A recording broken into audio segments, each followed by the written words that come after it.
Você já ouviu dizer que a desinformação é a maior ameaça à nossa democracia? O desafio para a democracia não é ter a informação correta. A desinformação é a maior ameaça à democracia e às relações públicas. Afinal, as redes sociais conseguem manipular as pessoas a acreditarem em mentiras sem consequências. Isso não é democracia. Espalhando mentiras na escuridão, pagas com dinheiro ilegal. Não podemos deixar essas empresas de tecnologia terem esse poder sem controle. O pior é que todas essas mentiras são protegidas pela primeira emenda da Constituição. Se as pessoas recorrem a uma única fonte e esta está divulgando desinformação, nossa primeira emenda se torna um grande obstáculo para simplesmente eliminá-la da existência. Então, a Constituição americana agora é um risco para a democracia americana? E precisa ser alterada para nossa proteção, certo? Estes são os temas discutidos pela grande mídia ao adentrarmos a eleição mais importante de nossa época. E eles estão certos, desinformação é perigosa. A censura é a única forma de sobrevivência? Ou isso é apenas o início para acabar de vez com a liberdade de expressão? Quando os pais fundadores escreveram a Constituição há 237 anos, dificilmente poderiam imaginar os tempos estranhos em que estamos agora. O que eles teriam dito sobre o acesso a um vasto conhecimento, a velocidade relâmpago da disseminação de informações, a proliferação das redes sociais e a capacidade de uma única pessoa alcançar bilhões de pessoas com apenas alguns cliques? Já na década de 1920, as pessoas temiam o poder do rádio e a influência que poucos teriam sobre milhões de americanos através das ondas de rádio. O medo levou ao Ato de Rádio de 1927, exigindo que radiodifusores operassem no interesse público, conveniência ou necessidade, obrigando-os a fornecer conteúdo que beneficiasse a sociedade em vez de se concentrar apenas no lucro. Os democratas usam um argumento semelhante hoje em relação à mídia social, pressionando pela censura do discurso de ódio, alegando que pode radicalizar as pessoas e transformá-las em agentes de violência. Acho que precisamos resistir a isso. Não há garantia de liberdade de expressão sobre desinformação ou discurso de ódio, e especialmente em torno de nossa democracia. O problema é que, enquanto a programação e a comunicação responsáveis eram mais fáceis de realizar quando se tratava de rádio, jornais e mais tarde televisão, é quase impossível com as redes sociais. Com os meios de comunicação mais antigos, havia canais limitados, histórias limitadas para revisar, enquanto as redes sociais lidam com milhões de conteúdos postados todos os dias. E quem exatamente tem o direito de definir o que conta como discurso de ódio? Se resume a se uma postagem ofende alguém, então um grupo tem que constantemente se submeter à pessoa mais sensível ao alcance da voz. Na internet, as pessoas são capazes de se ofender infinitamente e elas estão sempre ao alcance da voz. Essa exata obsessão em prevenir ofensas que matou a comédia. Essa é a questão sobre a ofensa, não é? Quando as pessoas dizem que estão ofendidas, só porque você está ofendido não significa que você está certo. Combater a desinformação é mais uma causa que os democratas estão conclamando a população a apoiar. Isso aparenta ser uma ideia que todos deveríamos apoiar, mas novamente, quem tem o direito de decidir o que é desinformação e o que é a verdade? No passado, podíamos confiar nas instituições para nos dizer a verdade, já que confiávamos no governo, cientistas e médicos para nos dizer o que deveríamos pensar sobre várias questões complicadas. Nas últimas décadas, instituições e profissões respeitadas foram cooptadas por grandes empresas farmacêuticas e de alimentos, resultando em 74% dos americanos acima do peso. O câncer entre jovens adultos aumentou 79% na última década.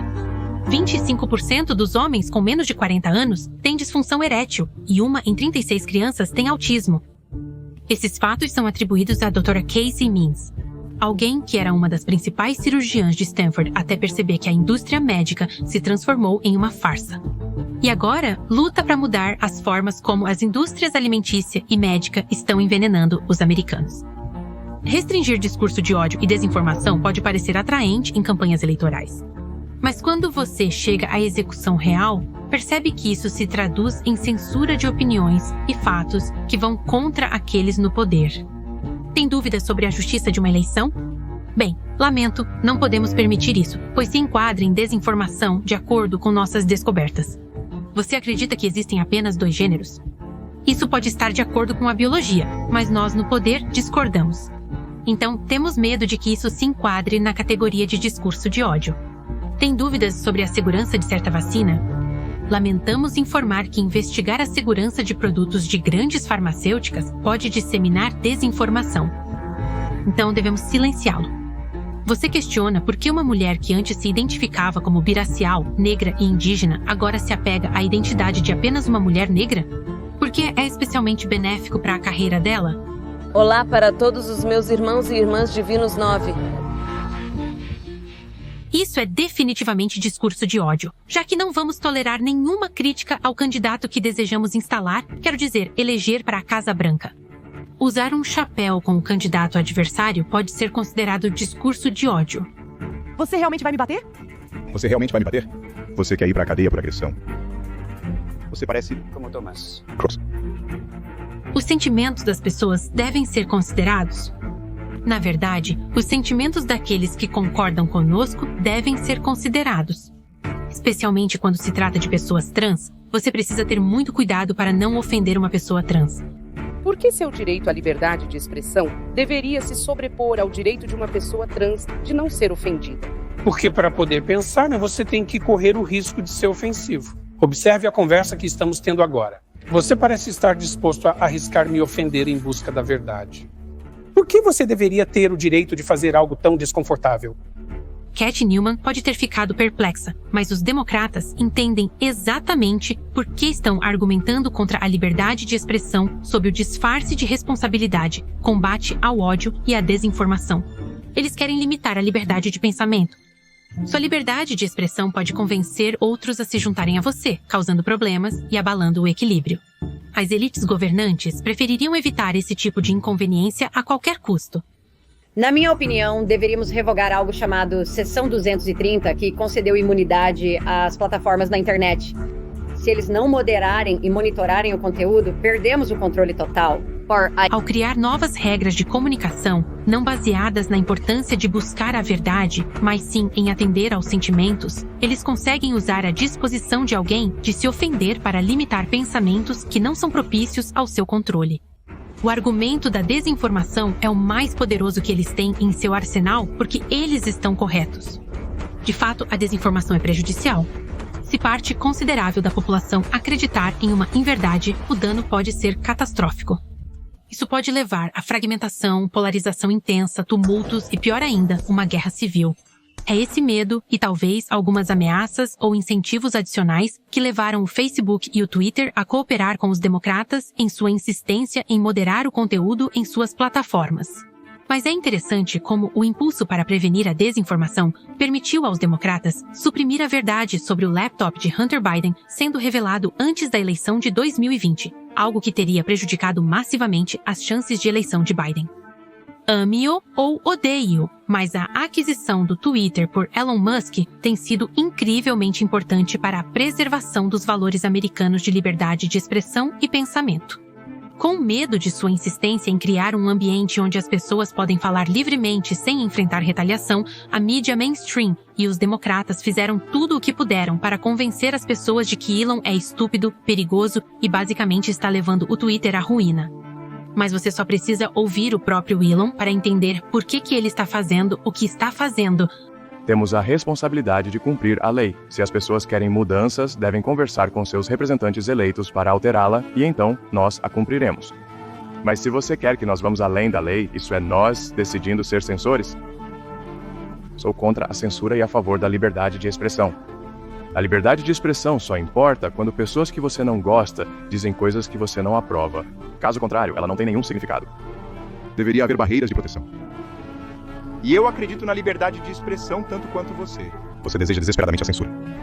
Não, se eu quero censura, você a deseja tanto que pode senti-la. Não é de se admirar que eles tenham medo dele. Enquanto outros CEOs foram coagidos a ceder à pressão política, ele se recusou absolutamente e manteve seus princípios. Ofereça-me dinheiro. Ofereça-me poder. Eu não me importo. Ele perdeu seus privilégios que devem ser retirados. A conclusão é que não se pode ter uma regra para o Facebook e outra diferente para o Twitter.